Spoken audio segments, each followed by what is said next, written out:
Olá, meninos e meninas! Iremos iniciar agora a nossa 11ª aula de Programação Web. O que nós aprendemos na nossa última aula?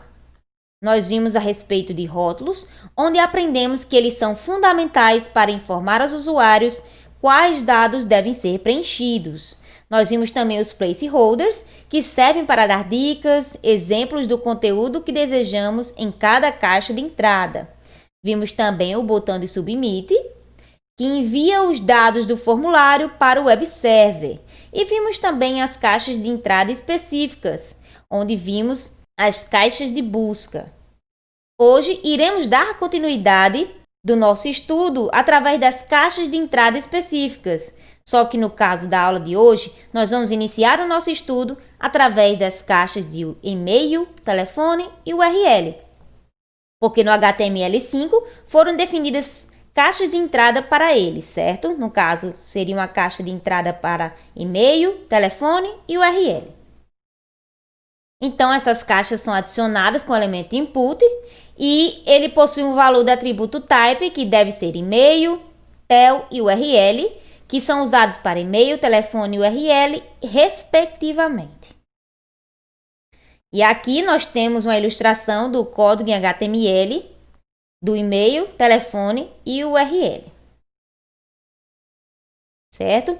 Então, aqui no exemplo, nós temos que a configuração do teclado do celular ou tablet pode ser alterada de acordo com o tipo de caixa de entrada.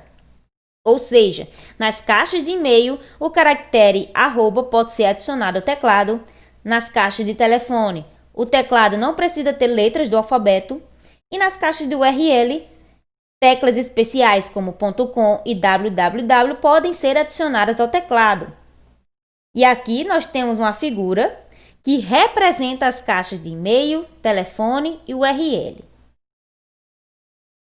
Então, diversos tipos de caixa de entrada para coletar data e hora foram adicionados no HTML5, certo? Porque agora nós vamos estudar as caixas de data e hora. Então, todas essas caixas são adicionadas com o elemento input e o valor do atributo type deste elemento assumirá um dos valores listados a seguir. E quais são esses valores? O primeiro deles é date, que é usado para coletar data sem o fuso horário. No caso dessa data, seria o dia, mês e ano. Temos também o datetime, que é usado para coletar data, no caso, dia, mês e ano. E aqui nós temos o diferencial que ele também coleta a hora. No caso, é a hora, minuto, segundo e fração de segundo, e com o seu fuso horário. Tem também o datetime local, que coleta a data, no caso dia, mês e ano, e a hora, hora, minuto, segundo e fração de segundo, só que aqui é sem o fuso horário. Temos também o month, utilizado para coletar data composta por mês e ano sem fuso horário. E o time, que é usado para coletar hora, no caso aqui seria hora, minuto, segundo e fração de segundo, sem o fuso horário. E temos, por fim, o week, que é usado para coletar data composta por semana e ano sem fuso horário. Então, a criação desses componentes permite que o navegador melhore a usabilidade das páginas web. A forma de exibição das caixas de datas e horas pode facilitar o processo de preenchimento dos formulários, certo? E os navegadores podem exibir componentes de diferentes formas, que vai de acordo com qual dispositivo que o usuário está usando, que pode ser um computador, celular ou tablet. Certo? E aqui nós temos um exemplo de como é que esses dados seriam inseridos no documento HTML. E aqui é como vai ser apresentado no seu navegador, certo? Essa figura aqui, ela representa o date e o datetime local. Já essa aqui, ela apresenta o week e o month. E aqui, essa figura aqui é o que vai ser exibido no seu navegador e ela apresenta o time, certo? E temos também caixas de senhas. No caso, essas senhas devem ser coletadas com caixas específicas para esse tipo de informação, porque para adicionar uma caixa de senha no formulário, deve-se utilizar o elemento input com valor password para o atributo type. E normalmente os navegadores utilizam símbolos como asterisco ou o círculo para omitir o conteúdo das caixas de senha, por motivo de segurança. Então, como isso seria feito no HTML? Desta forma aqui, certo? Aqui o type vai receber password e vai ser exibido desta forma no seu navegador. E temos também caixas de texto longo, que para coletar um texto com várias linhas, podemos utilizar o elemento teste-área.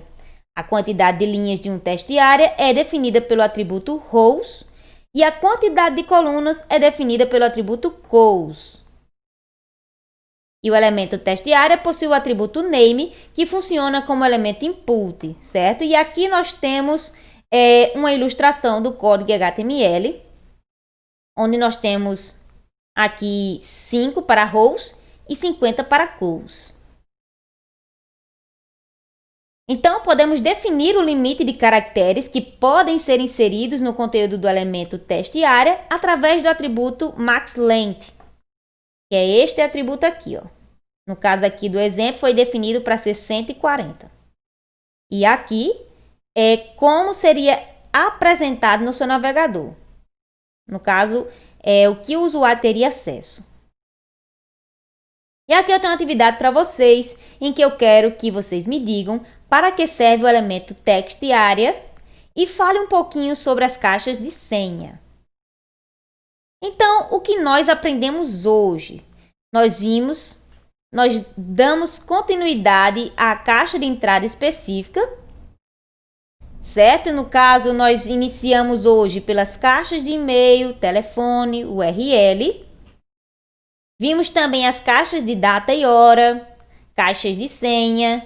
Vimos que nessas caixas de senha, geralmente o navegador utiliza símbolos como asterisco ou círculos para omitir o conteúdo da caixa de senha. Vimos também as caixas de texto longo, que servem para coletar um texto com várias linhas, podendo utilizar o elemento text-área. E aqui nós temos as referências. Por hoje é só. Tenha um bom dia e até a próxima aula.